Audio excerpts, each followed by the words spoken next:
Hello， 小伙伴，又到了周末啊，大冰块就给大家介绍这个居家良品的日子了。今儿呢，这个天气依然不错，大冰块呢站在一个比较高的位置啊，仰望众生，这感觉还蛮好的，也是第一次站这么高跟大家去聊啊。天儿这么好呢，就是相信大家就是开车也好啊，出游也好啊，都是喜欢开天窗嘛。那今儿呢，就是围绕这个天窗这个话题呢，跟大家去聊聊这个天窗的保养。大部分新车呢，其实是不需要的，当然呢，也是这辆车除外啊。我身下这台车呢是网友们给我提供的一台迈锐宝，但是这个迈锐宝呢，小伙伴跟我说呢，他在刚买的时候。几乎是刚买的时候，没多长时间，天窗呢就开始吱吱嘎嘎的响。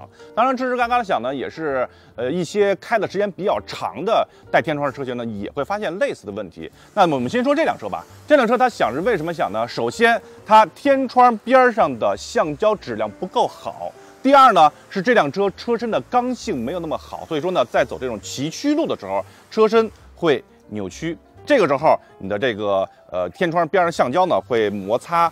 边上就这一块位置吱吱嘎嘎的响，这台车呢，所谓天生的有一些不足。当然呢，就像我刚才说的，还有一些车呢，是你时间长了以后，当然这个橡胶啊，就算再好的橡胶，它时间长了以后呢，依然会变硬。那时间长的车以后呢，尤其是这种大全景天窗啊，就是这个会更明显一些。就是走一些坑洼路的话呢，顶上一直是吱吱嘎嘎响，挺烦的。好，那怎么解决这个吱吱嘎嘎响的问题？还有一个天窗保养的问题呢？大冰块呢，就是手上这个。神器啊，也不算神器，其实也是一个比较传统的一种天窗的保养的方式吧。那首先呢，先给大家简单的介绍一下，里面打开是3瓶，其中一个是天窗橡胶润滑，一个是天窗橡胶清洗，还有一个是天窗轨道滑动保护剂。咱们先说橡胶这点事儿，我刚才说了，橡胶要不然就是质量不好，要不然就是时间长了，然后会变硬或变脏。首先用我手上这个天窗橡胶清洁剂去进行清洁。当然呢，对于天窗而言，它是一个4周的，所以说呢，你要有点小的技巧。那首先呢，是需要先把天窗给打开一半的这个距离啊，我可以非常明显的看到，就是这辆车它这个橡胶摸起来是特别硬，就下面。北京话吧叫鹅裂，我不知道就是别的地方小伙伴听不听懂这个词儿，就是上面会有那种结痂一样的那种，反正这种脏东西吧。拿块布，当然呢，这个其实这里面也是带的啊，就是拿一块布，然后用这个天窗橡胶清洁剂喷在这块布上，或者是你要是非常小心的喷到这个橡胶上，是因为这个操作还是要注意一下，因为弄不好的话会喷到车里面。但我个人建议呢是直接喷到布上，然后使劲儿把这个橡胶给擦干净。当然，这个顺序呢，小伙伴可以自己去看，因为大冰块偷懒嘛，就是先喜欢把前面这块搞完了以后，然后再搞后面那一块，因为每次开来开去还蛮麻烦的。我们先用这一块去做例子吧。擦干净以后，然后就拿出我手上这个天窗橡胶润滑保护剂，同样打开，然后用这块布的另外一个位置，然后往上喷一点。当然说呢，如果说你有信心的话，能够特别好的喷上的话呢，也可以。但是我还是建议啊，喷到布上，然后这个时候往上擦一擦。这个东西里面是很凉的啊，就是挺凉的，不要直接喷到皮肤上面。然后把这块擦一下。OK， 其实这种材质是一种专用的橡胶润滑的一种东西，因为大冰块在早些时候是一个魔方爱好者啊，就是有那种进口的非常贵的一种。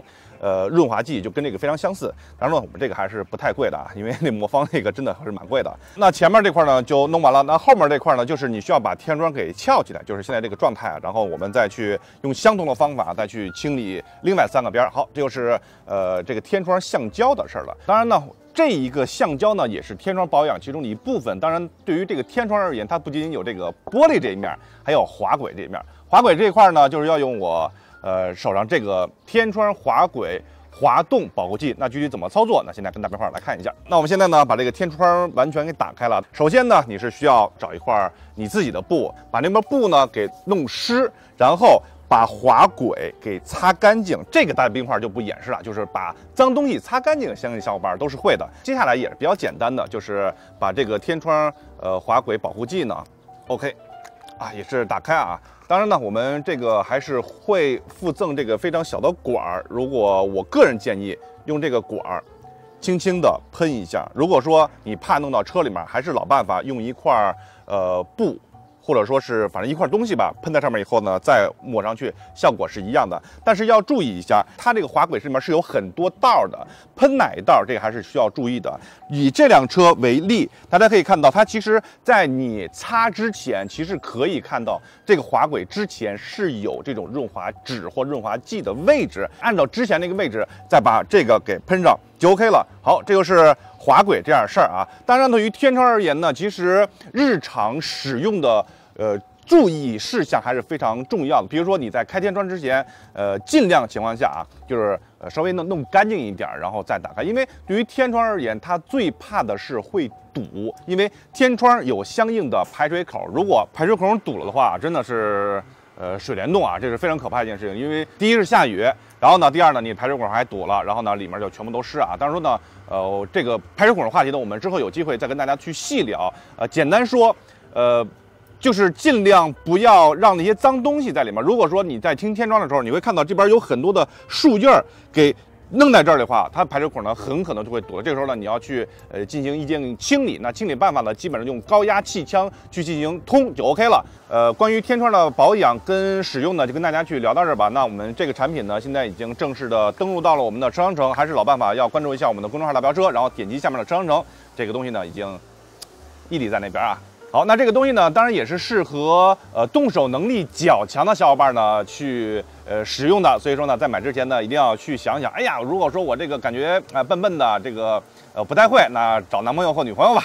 希望呢你的另一半呢动手能力非常强的，像大冰块一样。那当然呢，除了这个天窗之外呢，其实这个产品呢依然对车上其他橡胶的位置进行清理和保养。例如说你门胶条如果发生异响的话，用这个方式也是可以的。例如说三系胶条异响是通病很难治的。当然现在终于说这个杀手锏的时候到了。像这辆车，我刚才说了，这辆车其实天生是有问题的。那最也不算是，哎呀，怎么说呢，是没有办法的办法。如果说这个东西依然不能解决的话，我们只有用胶条啊，就是把透明胶条或者是别的，比如说更好质量的3M 胶条，在这一块去非常细心的贴一层，让橡胶和车身之间用胶条隔住。这个时候呢，是完全不会有声音的。当然说呢，设计没有问题的车是不用胶条的，像这辆车就要用到胶条，因为这辆车它天窗真的响，所以大冰块呢现在帮助这辆车的小伙伴把它的这个天窗异响给它给解决掉。好，那今天呢，周末跟大家去介绍居家良品的日子呢，就跟大家去聊到这儿。那希望呢大家也是学到了一些天窗的小知识和日常使用的一些方法吧。好，那我们期待下一次跟大家再见。